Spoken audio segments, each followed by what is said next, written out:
భూతం. ఏంటి నిన్ను చూసి నువ్వే భయపడుతున్నావా? ఏం చేస్తావు? నీ ఫేస్ అలాంటిది, భయపడక చేస్తావా? అందుకేగా నాకిప్పటిదాకా పెళ్లే కాలేదు.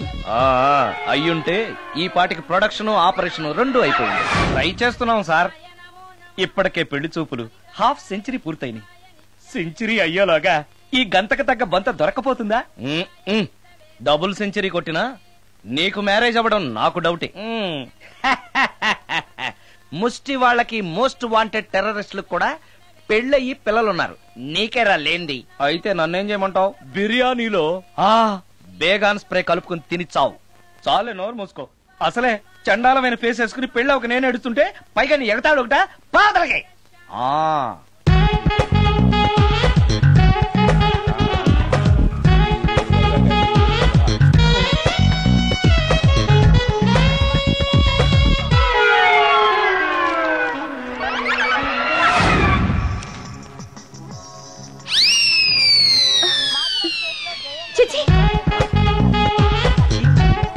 నా మొహం అంత అసహ్యంగా ఉందా?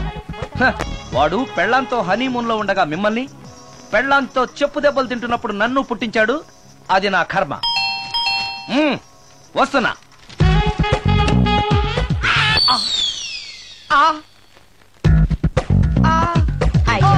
ఏటి బడిసే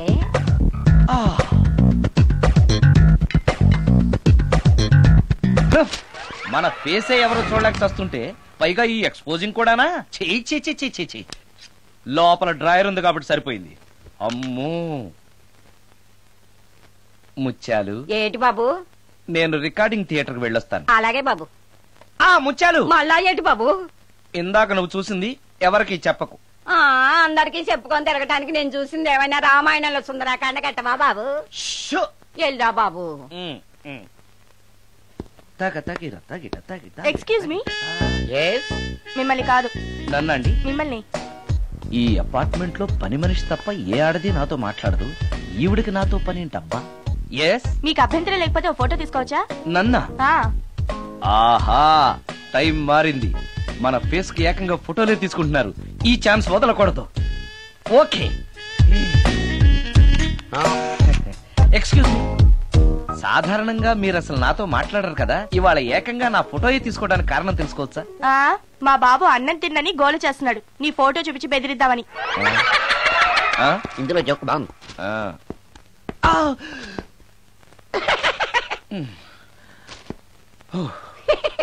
20% ఇవ్వడానికి వస్తున్నారు. ఏమండి, వచ్చే వారం తిరుపతిలో బ్రహ్మోత్సవాలు జరుగుతున్నాయి. అయితే వెళదామండి. 3 రోజులు టైం వేస్ట్, 2000 డబ్బు బొక్క. ఏదో టీవీ ముందు కూర్చున్నావు అనుకో, లైవ్ ప్రోగ్రామ్ ఇస్తారు. ఫ్యాన్ కింద కూర్చొని పల్లీలు తింటూ చూడొచ్చు. రేపు ఆదివారం ఏదైనా మంచి సినిమాకి వెళ్దామండి. వారిని 3 గంటలు టైం వేస్ట్, 200 రూపాయలు డబ్బు వేస్ట్. 3 నెలలు కళ్ళు మూసుకోనుకో, ఏదో ఛానల్ వస్తుంది, ఇంట్లో కూర్చొని చూడొచ్చు. అవును, మర్చిపోయాను, నీకు ఫిష్ బిర్యానీ చేయడం వచ్చా? తినాలుంది. ఎందుకు అనవసరంగా డబ్బు ఖర్చు? ప్రతిరోజు టీవీ చూస్తూ కూర్చోండి. ఏదో ఒక రోజు టీవీ ప్రోగ్రామ్ లో గుమగుమల్లో చూపిస్తారు ఎలా చేయాలో. లొట్టలేస్తూ చూడొచ్చు. మాటల్లో పెట్టి రికార్డింగ్ థియేటర్ వరకు నడిపించుకుంటూ తీసుకొచ్చి ఆటో డబ్బులు మిగిల్చారు. హలో, నువ్వు ఎంత బాగా వాయిస్తావు, ఏం బాగా వాయిస్తావు అనేది నాకు అనవసరం. నీకు ఇచ్చే రిమ్యునరేషన్ లో నాకు 20% ఇస్తావా? అయితేనే ఓకే. Line note. అలా అయితేనే ఓకే. లేవుటి ఇంకోసారి ఫోన్ చేయకు పెట్టే ఫోన్. ఇదిగో, నువ్వు పంజాబ్ వెళ్తున్నావు కదా, మా ఆవిని మాధురి రికార్డింగ్ థియేటర్ లో డ్రాప్ చేసి ఆ తర్వాత వెళ్ళు. అర్థమైందా? అలాగే. ఒక్క నిమిషం. హలో, ఏమైనా నాకు ఈ సొంత ఎందుకయ్యా? నువ్వెంత సీనియర్ అయితే నాకెందుకు? 20% ఇస్తావా? అలా అయితే రికార్డింగ్ థియేటర్ గిటార్ వేసుకుని వచ్చాయి. ఇది ఒక్క నిమిషం. పక్కనే కదా ఇల్లు, నడుచుకుంటూ వచ్చి ఆటోలో వచ్చారని చెప్పి మా బాస్ దగ్గర 100 రూపాయలు తీసుకో. మా బాస్ దొరకకుండా 100 నాకు ఇచ్చి. అది ఇగో ఒక్క నిమిషం.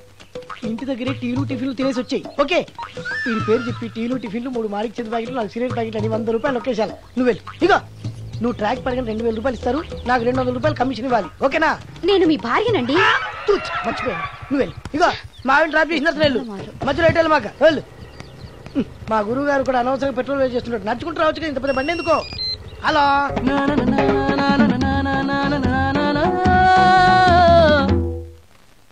ఏమయ్యా, నువ్వు ఇన్స్ట్రుమెంట్ ప్లే చేస్తున్నావా, దుమ్ము దులుపుతున్నావా?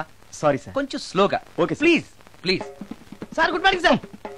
ఏంటయ్యా, అందరూ వచ్చేసారా? అందరూ వచ్చారు సార్, ఆ. ఒక్క ప్రసాద్ గారు రాలేదండి. అదేంటి, వాడు నిన్నే వస్తానని చెప్పాడు కదా. వాడికి పెళ్లి సెటిల్ అయింది సార్, రావడానికి ఇంకా 2 రోజులు పడుతుందని ఫోన్ చేశాడు.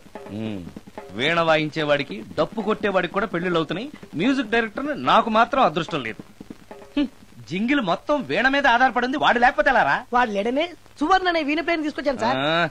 ఆ అమ్మాయి బాగా ప్లే చేస్తుందా? బ్రహ్మాండం, తీగ లెంపెద్ది. ఇలా చెప్పే మొన్నెవడో మృదంగం వాడిని తీసుకొచ్చావు, వాడిని ఆది తాళం వాయించరా అంటే చౌ మేళం వాయించాడు, చెవులో చిల్లులు పడిపోయాయి. తీసుకొచ్చాను కదా, మీరే టెస్ట్ చేయండి. ఒక్క నిమిషం రండమ్మా. నా కమిషన్ మీద మర్చిపోద్దమ్ము. ఈయనే మ్యూజిక్ డైరెక్టర్ సుందరం గారు. నమస్కారం అండి. నమస్తే. బాయ్ కొంచెం అప్పుడే వంకరగా ఉన్నంత మాత్రం రుచిపోతుందా? అబ్బాయి డబ్బు బాగా సంపాదిస్తున్నాడు, డబ్బుంటే అన్నీ ఓకే. మీ తమ్ముడు మాకు బాగా నచ్చాడండి. నేను మీకు నచ్చాను, మీ అమ్మాయి మా అందరికీ నచ్చింది కాబట్టి. చెప్పు బాబు. అది అది ఏంట్రా? మీ అమ్మాయితో నేను మాట్లాడాను. ఈ రోజుల్లో ఇవన్నీ మామూలుగా బాబు, తీసుకెళ్లి మాట్లాడు. రే ఆగరా, ఏమడుగుతావురా? మ్యూజిక్ వాయించడమేనా లేకపోతే స్టెప్స్ కూడా వేయటం వచ్చా అని అడుగుతావా? బల్లిగుడ్లతో ఆమ్లెట్ వేయడం వచ్చా అని అడుగుతా. రే, రే, రే. కింద పడలేదు. మా రోజుల్లో ఇలాంటి పద్ధతులు ఏమీ ఉండేవి కాదు. పెళ్ళెవక ముందే పక్కకు తీసుకెళ్లి మాట్లాడడానికి ఏముంటాయని. ఏముంటాయండి, మామూలుగా పెళ్లి చూపుల్లో అమ్మాయిని వంట మార్పు వచ్చా అని మనం అడుగుతాం. కానీ ఈ రోజుల్లో నీకు వంట చేయడం వచ్చా, బట్టలు ఉతకడం వచ్చా, అంట్లు తోమడం వచ్చా అని అమ్మాయిని అబ్బాయి అడగడానికి పక్కకు తీసుకెళ్లి ఉంటాడు, అంతే తేడా. ఓ చాలా ఎక్కువైంది, తగ్గించండి. ఏమీ లేదు, నేను నచ్చానో లేదో తెలుసుకోవడానికి పిలిచాను. నేను నచ్చానా? నువ్వేం మొహాన్ పడకు, ధైర్యంగా చెప్పే. దానికంత ఆలోచించడం దేనికి? నేనేమీ అనుకోను, చెప్పేయి. నాకు మీ మొహం చూడాలంటేనే భయం వేస్తుంది.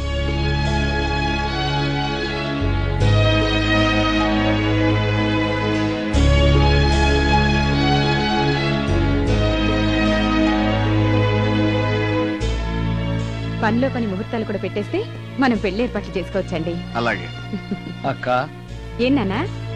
ఈ పెళ్లి జరగదు.